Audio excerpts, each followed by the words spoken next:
Halo semua, perkenalkan nama saya Israel Yasra Agustin Korwa dengan NIM 24221013, Program Studi Informatika Universitas Respati Yogyakarta.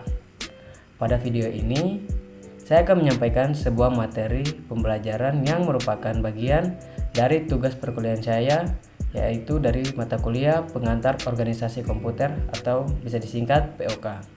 Dan di video ini juga saya akan mengunggah ke platform YouTube saya sebagai media pembelajaran dan dokumentasi tugas. Nah, di era digital seperti sekarang ini, kita hampir setiap hari berinteraksi dengan komputer, laptop maupun perangkat digital lainnya. Namun, seringkali kita menggunakan perangkat tersebut tanpa benar-benar mengetahui bagaimana cara kerjanya, terutama pada bagian perangkat keras seperti hardware. Salah satu perangkat keras yang paling sering kita lihat dan gunakan, tetapi jarang kita pahami secara mendalam bagaimana cara kerjanya, yaitu monitor.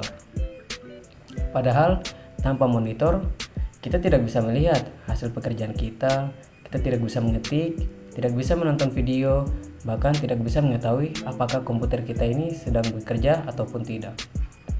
Oleh karena itu, pada kesempatan ini, saya akan membahas secara lengkap monitor sebagai perangkat output komputer.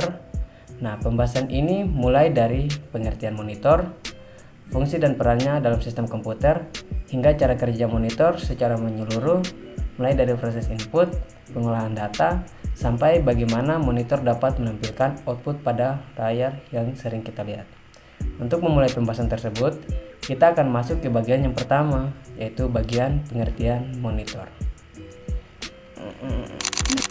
Nah, monitor adalah satu perangkat keras komputer yang termasuk dalam perangkat output.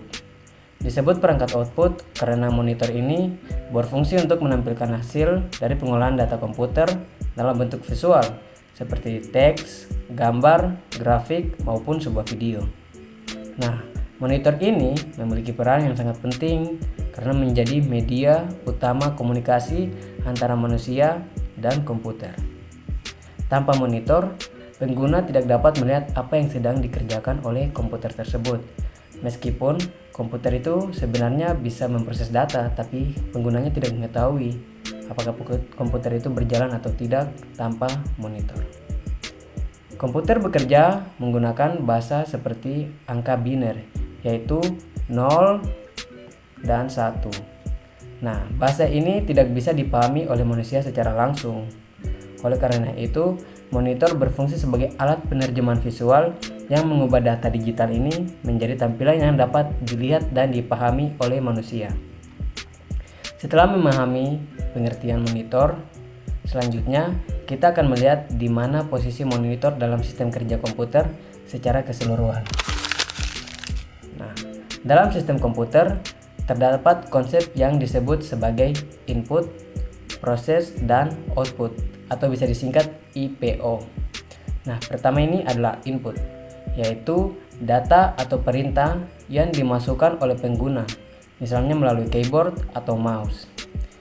Yang kedua adalah proses, yaitu proses pengolahan data yang dilakukan oleh CPU dan dibantu oleh GPU untuk tampilan grafisnya.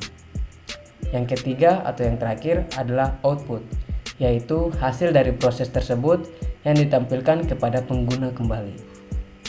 Monitor ini berada pada output atau tahap yang ketiga, namun sangat bergantung pada dua tahap sebelumnya, yaitu input dan proses. Tanpa input dan proses, monitor tidak bisa menampilkan apapun. Setelah mengetahui kedudukan monitor di dalam sistem komputer, berikutnya saya akan menjelaskan fungsi-fungsi monitor secara lebih rinci. Monitor ini memiliki beberapa fungsi penting dalam penggunaan komputer. Fungsi yang pertama adalah untuk menampilkan informasi visual seperti teks, gambar, maupun sebuah video. Nah, fungsi yang kedua sebagai umpan balik atau feedback, karena setiap perintah pengguna akan langsung ditampilkan di hasil layarnya. Yang ketiga adalah sebagai alat kontrol sistem, karena pengguna dapat melihat apakah sistem berjalan normal atau mengalami kesalahan. Nah, selain itu, monitor juga mendukung produktivitas pengguna, baik dalam belajar, bekerja, maupun hiburan, karena semua aktivitas digital ditampilkan atau dipaparkan melalui monitor.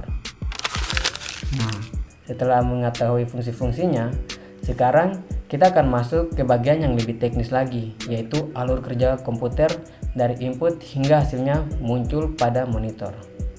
Nah, di sini saya akan membaginya menjadi beberapa tahapan. Nah, tahap yang pertama, pengguna memberikan input, memasukkan input. Contohnya pengguna mengetik huruf A pada keyboard. Kemudian, kedua, keyboard mengirimkan sinyal ke sistem operasi bahwa ada tombol yang ditekan. Nah, yang ketiga, CPU menerima sinyal tersebut dan mengolahnya sesuai dengan instruksi program yang sedang berjalan. Keempat, GPU mengelola data tersebut menjadi sebuah grafis yang siap ditampilkan. Dan yang kelima, data grafis itu dikirim ke monitor melalui kabel HDMI atau VGA. Dan terakhir, monitor menerima sinyal tersebut dan menampilkannya sebagai huruf A di layar monitor. Nah, jadi prosesnya itu mulai dari penginputan, setelah itu menggunakan keyboard kan, diinput menggunakan keyboard. Setelah itu inputannya itu masuk ke sinyalnya itu kemudian dikirim ke CPU menerima sinyalnya dan memprosesnya dan mengolahnya sinyal tersebut dan mengirimnya ke GPU kemudian memproses sinyal tersebut melalui kabel HDMI atau VGA dan menampilkan hasilnya atau outputnya yang berupa huruf A yang tadi diinput di layar monitor.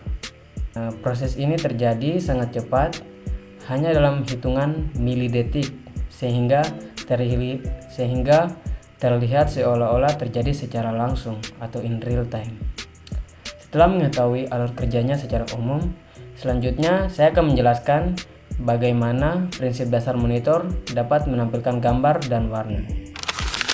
Nah, monitor ini bekerja dengan prinsip pengaturan cahaya dan warna. Di dalam layar monitor terdapat jutaan titik kecil yang disebut sebagai piksel. Setiap piksel terdiri dari 3 warna dasar, yaitu merah, hijau, dan biru, atau bisa disebut RGB, red, green, and blue. Dengan mengatur intensitas ketiga warna ini, monitor dapat menghasilkan berbagai warna yang membentuk gambar yang kita lihat di layar.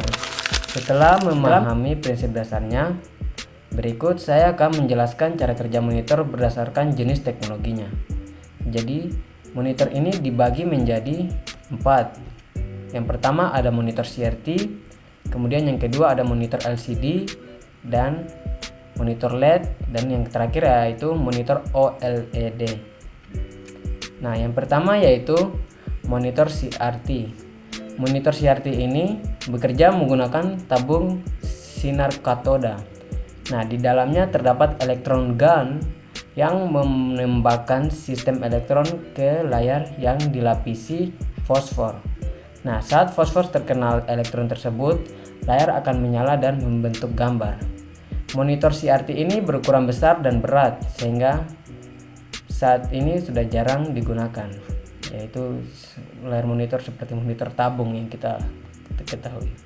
Kemudian selanjutnya yaitu monitor LCD, menggunakan kristal cair untuk mengatur cahaya dari lampu latar. Nah, kristal cair ini tidak menghasilkan cahaya sendiri, tetapi hanya mengatur seberapa banyak cahaya yang bisa melewati setiap pikselnya. Nah, monitor LCD ini lebih tipis dan lebih hemat energi dibandingkan monitor CRT atau monitor tabung yang sebelumnya. Nah, yang ketiga ini yaitu monitor LED. Nah, monitor LED ini merupakan sebuah pengembangan lagi dari monitor LCD yang sebelumnya. Jadi perbedaannya itu terletak pada penggunaan lampu LED sebagai backlightnya, sehingga monitor menjadi lebih terang dan lebih tipis dan lebih hemat daya atau lebih hemat energi. Nah, dan yang terakhir yaitu monitor OLED. Nah, monitor OLED ini menggunakan piksel yang dapat menyala sendiri tanpa lampu latar. Hal ini membuat warna lebih tajam, kontrasnya lebih tinggi, dan tampilan hitam terlihat lebih sempurna atau lebih jelas. Nah, setelah membahas teknologi monitor, selanjutnya saya akan menjelaskan komponen-komponen utama yang terdapat di dalam monitor. Nah, komponen utama monitor sebenarnya di dalamnya terdapat beberapa bagian penting yang saling bekerja sama untuk menghasilkan hasil atau tampilan gambar yang sempurna. Nah, yang pertama yaitu layar atau panel display. Komponen utama yang paling terlihat adalah layar atau panel display.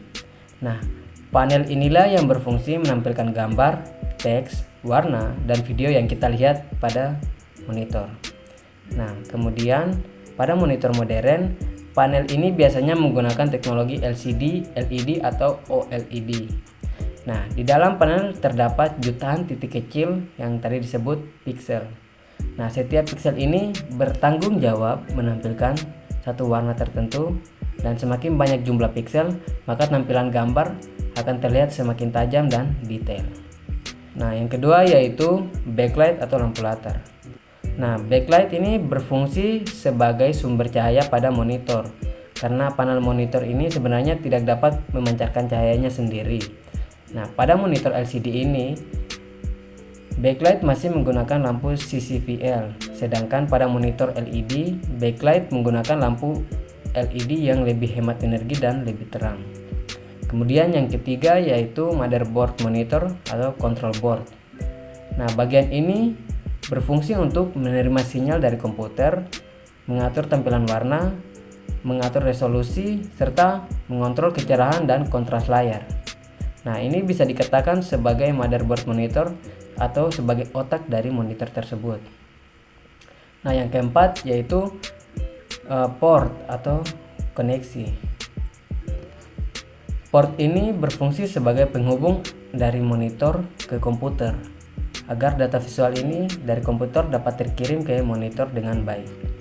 Kemudian yang kelima yaitu power supply yang berfungsi sebagai supply atau sebuah jembatan yang mengantar alur listrik dari sumber listrik dan menjadi arus yang sesuai yang dapat digunakan oleh monitor. Setelah mengetahui komponen-komponen utama monitor, selanjutnya kita akan membahas konsep teknis penting pada monitor yang sangat memengaruhi kualitas tampilan. Pada bagian ini, saya akan menjelaskan beberapa konsep teknis monitor yang sering kita dengar, tetapi mungkin belum benar-benar kita pahami. Yang pertama yaitu resolusi layar. Nah, resolusi ini menunjukkan jumlah pixel secara horizontal dan vertikal. Misalnya 1920 kali 1080 atau yang sering disebut dengan Full HD. Nah, semakin tinggi resolusi monitor, maka gambar yang ditampilkan akan semakin tajam dan semakin jelas. Kemudian yang kedua yaitu refresh rate. Nah, refresh rate menunjukkan beberapa kali gambar diperbarui dalam 1 detik atau satuannya yaitu Hertz atau bisa disebut Hz. Kemudian monitor dengan refresh rate 60 Hz berarti layar diperbarui 60 kali dalam 1 detik.